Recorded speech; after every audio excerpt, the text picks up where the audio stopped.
Hello everyone, कैसे हैं आप लोग। आई होप घरों में अपने सेफ होंगे सारे।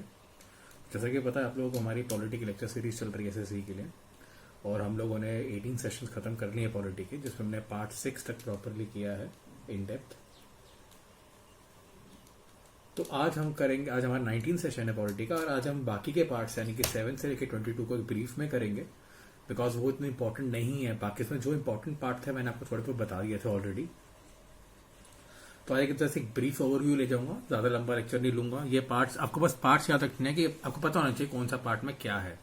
आपको इनके इन डिटेल जो है आर्टिकल्स याद ना भी हो तो भी चल जाएगा, क्योंकि ये यूपीएससी या स्टेट एग्जाम जो अगर आप दे रहे हो हाई लेवल के यानी स्टेट सिविल सर्विसेज दे रहे हैं तब उसके लिए इंपॉर्टेंट है इनके अंदर के आर्टिकल याद रखने। नहीं तो एसएससी और बाकी नॉर्मल स्टेट एग्जाम्स के लिए इतना इंपॉर्टेंट नहीं है इसके अंदर के आर्टिकल। पार्ट 6 तक इंपॉर्टेंट थे जो आपको मैंने एक एक करके करवा दिए थे। तो चलिए इसको आज शुरू करते हैं और फटाफट खत्म करते हैं इसको। तो पार्ट 7 आता है the states in part B of first schedule, यानी फर्स्ट शेड्यूल में जो स्टेट्स के नाम है वो पार्ट 7 का है पार्ट। पार्ट 8 आता है द यूनियन टेरिटरीज। इसमें आर्टिकल्स आते हैं 239 से लेकर 242।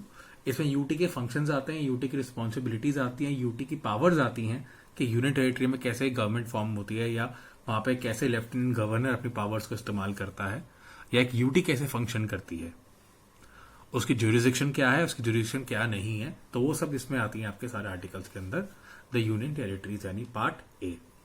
पार्ट 9 में पंचायत आती है, आर्टिकल 243 से आर्टिकल 243 ओ। हमने देखा था पंचायत हमारा बेसिकली संविधान का 73rd अमेंडमेंट था, एंड हमारा 11th शेड्यूल था हमारे कॉन्स्टिट्यूशन का। तो इस पर पंचायत के सारे फंक्शंस आ जाते हैं कि पंचायत को क्या क्या पावर्स दी गई हैं, क्या क्या रिस्पॉन्सिबिलिटीज है पंचायत की रूरल एरियाज में। सेम केस आगे पार्ट 9A द म्यूनिसिपैलिटीज, ये 243P से लेके 243ZG तक है। एक शहर में म्यूनिसिपैलिटी की जरूरत होती है, हमारा 74th अमेंडमेंट था संविधान का। तो जैसा कि आपको बताया था वही पंचायत के जो फंक्शन है एक गांव में, वैसे ही एक म्यूनिसिपैलिटीज के होते हैं एक शहर में। तो उसके इलेक्शंस, उसकी पावर्स, उनके फंक्शन, उनकी अथॉरिटी, उनकी ज्यूरिसडिक्शन, वो सब आते हैं आपके पार्ट 9A में। पार्ट 9 भी होती है द कोऑपरेटिव सोसाइटीज। हर एक स्टेट में कोऑपरेटिव सोसाइटीज होती है जो लोगों को सरकारों द्वारा बनाई जाती है, जैसे कोऑपरेटिव बैंक्स होते हैं। ये होते हैं आर्टिकल 243ZH से 243ZT तक। फिर पार्ट 10 हो गए the scheduled and tribal areas, की हमारे जो भीड़ इलाके हैं उनमें कैसे काम होगा, कैसे वहां पे गवर्नमेंट काम करेगी। इसके लिए हमने शेड्यूल 5 और 6 किया था। स्पेसिफाइड स्टेट्स भी थी और अनस्पेसिफाइड एरियाज भी थे। Part 11 relation between the union and states, कि कैसे एक स्टेट गवर्नमेंट और सेंट्रल गवर्नमेंट मिलकर काम करती है, क्या रिलेशंस है, क्या उनकी ज्यूरिसडिक्शंस है, कौन से पार्लियामेंट कौन सी पावर्स को विधानसभा के ऊपर लागू कर सकती है, या कौन से ऐसे बिल है जो पार्लियामेंट के अप्रूवल के बिना पास नहीं कर सकता विधानसभा, या क्या उनके अपने तरीके हैं जिसके थ्रू वो मिलजुल के काम कर सकते हैं। इसमें आपका यूनियन लिस्ट, कॉन्करेंट लिस्ट की बात भी है कि यूनियन लिस्ट बताई थी मैंने, वो सब्जेक्ट्स हैं, वो ड्यूटीज हैं जो सेंट्रल गवर्नमेंट करेगी। कॉन्करेंट लिस्ट में वो सब्जेक्ट्स, वो ड्यूटीज हैं जो सेंटर और स्टेट गवर्नमेंट मिलकर करेगी। एंड लास्ट में स्टेट लिस्ट में वो सब्जेक्ट्स, वो फंक्शंस हैं जो स्टेट गवर्नमेंट करेगी। तो उसके बीच में सारे रिलेशंस, उनकी ज्यूरिसडिक्शन, उनकी पावर्स, उनकी रिस्ट्रिक्शंस आ जाती हैं। Part 12 finance, property, contract and shoot. इसमें आपके आ जाता है जो दो इंपॉर्टेंट आर्टिकल है इसके अंदर। एक तो हो गया article 266 which is consolidated fund of India.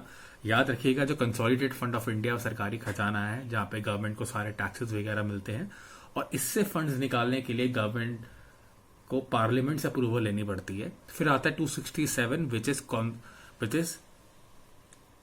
Contingency fund of India. ये इमरजेंसी फंड होता है, यहां से पैसा निकालने के लिए प्रेसिडेंट की अप्रूवल चाहिए होती है, और ये फंड डायरेक्टली प्रेसिडेंट के अंडर आता है। इसका मिनिमम बैलेंस 500 करोड़ हमेशा रहता है। तो ये आर्टिकल आता है 264 से लेकर 300A के बीच में। Finance, property, contract and shoot. Finance में आपका पार्लियामेंट के सेशन बिल, टैक्सेस, कौन से टैक्सेस स्टेट गवर्नमेंट अप्रूव करेगी, कौन से टैक्सेस सेंट्रल गवर्नमेंट के ऊपर सेंट्रल गवर्नमेंट लेवी करेगी, तो वो सारी बातें होती हैं इसके अंदर। पार्ट 13 था गया आपका आर्टिकल 301 से 307 which is trade commerce and intercourse with in the territory, कि आप व्यापार कर सकते हो with in the territory of India किसी भी स्टेट से, क्या उसमें टैक्सेस लागू होंगे, कौन से रूल्स लागू होंगे, उसके रिलेटेड इसके अंदर आर्टिकल्स आते हैं। फिर पार्ट 14 आता है services under the union and the state, जिसमें वही आपका यूपीएससी आ गया, स्टेट सिविल सर्विसेज आ गया, उसकी कैसे अपॉइंटमेंट होनी है, कैसे कमीशन बैठेगा, कैसे एक ऑफिसर को निकाला जा सकता है, सारी डिटेल्स होती हैं इसके अंदर। पार्ट 14 है ट्रिब्यूनल्स हो गए। ट्रिब्यूनल्स माने कोर्ट्स की, स्पेशल कोर्ट्स सेटअप हो गए इस चीज के लिए। पार्ट 15 हो गया इलेक्शंस की, इलेक्शन कमीशन का कैसा सेटअप होता है, इसमें चीफ इलेक्शन कमिश्नर चुना जाता है, इलेक्शन कमीशन कैसे काम करता है, वो कैसे डिस्क्वालीफाई करता है मेंबर्स को, कैसे वो इलेक्शन डिक्लेयर करता है, उसके आर्टिकल से रिलेटेड होता है इसके अंदर। आर्टिकल 324 से लेकर 329A तक। फिर आता है part 16 special provisions related to certain classes की, जो ओबीसीज हैं, स्पेशल SC STs हैं, उनके रिलेटेड है। उनके क्या क्या ज्यूरिसडिक्शंस है, उनको क्या क्या बेनिफिट मिलते हैं, गवर्नमेंट को क्या क्या ड्यूटीज करनी है उनके लिए, कौन से उनके स्पेशल कोर्ट्स हैं, कौन से उनकी स्पेशल राइट्स को प्रोटेक्शन दे रखी है। तो वो सब आता है आर्टिकल 330 से लेकर 342A के बीच में। पार्ट 17 हो गया आपका ऑफिशियल लैंग्वेजेस। 343 से 351 हमारे संविधान में ऑफिशियल लैंग्वेजेस हैं 22। इसमें स्टेट लैंग्वेजेस भी आती हैं इसके आगे। तो सारे इसके अंदर आता है कि कौन से टेक्स्ट में गवर्नमेंट जब ना वो लॉ इम्प्लीमेंट करती है, लॉ ऑर्डर निकालती है या कागज निकालती है, उसको कौन सी लैंग्वेज में छापा जाएगा। पार्ट 13 इंपॉर्टेंट है कि हमने कर लिया है इमरजेंसी प्रोविजंस। बताया था मैंने 3 टाइप के इमरजेंसीज है। Article 352 national emergency, article 356 state emergency या इसको प्रेसिडेंट्स रूल भी कहा जाता है, and article 360 is financial emergency. तो बताया था मैंने कि ये तीनों इमरजेंसी प्रेसिडेंट द्वारा लगाई जाती है, और कोई भी अगर इमरजेंसी लग जाती है उसकी मैक्सिमम जो टाइम पीरियड होता है 6 मंथ्स होता है, उसको विद इन उसमें अप्रूवल चाहिए होता है अगर उसको एक्सटेंड करना है तो। ये प्रेसिडेंट की पावर्स में भी बताया था मैंने कि इमरजेंसी पावर्स हैं प्रेसिडेंट के हाथ में। पार्ट 19 मिसलेनियस है, इसमें अलग फंक्शंस होते हैं गवर्नमेंट के, कौन से काम करने हैं, कैसे करने हैं, उसके फंक्शन रिकॉर्डिंग है। फिर इंपॉर्टेंट है part 20 which is amendment of the constitution 368। Next lecture में आपको मैं इंपॉर्टेंट अमेंडमेंट्स बताऊंगा, क्या उसका सिग्निफिकेंस रहा है, क्यों हो गई है। तो कुछ इंपॉर्टेंट अमेंडमेंट्स करेंगे हम नेक्स्ट सेशन में, ठीक है, कि कैसे अमेंडमेंट की जाती है, संविधान में कैसे चेंजेस करे जाते हैं और क्या क्या इसका तरीका है, वो बताऊंगा आपको। Part 21 temporary transitional and special provision, जैसे हमने कहा था आर्टिकल 370 था, JNK को स्पेशल प्रोविजन मिला हुआ था संविधान में, तो वो खैर अब हट गया है। तो इसमें आती है वो सारी टेम्परेरी जो गवर्नमेंट रिस्ट्रिक्शंस लगा देती है, प्रोविजन लगा देती है, वो सारा आता है पार्ट 21 में। एंड लास्ट है part 22 short title commencement and authoritative text, जैसे गजेट ऑफ इंडिया अखबार में गवर्नमेंट कटिंग निकालती है तो उसके रिलेटेड है। तो ये पार्ट 22 तक है। जो पार्ट 7 से 22 है, आपको सारे इंपॉर्टेंट सारे याद नहीं करने हैं, सिर्फ इंपॉर्टेंट पार्ट्स याद करने, जैसे कि मैंने आपको बताया था। एक तो आपने करना amendment of the constitution article 368 and emergency provisions article 52, 356, 360, और आपने करना है इसमें स्पेशल इलेक्शन कमीशन का आर्टिकल, सर्विसेज अंडर स्टेट में UPSC का आर्टिकल हो गया आपका,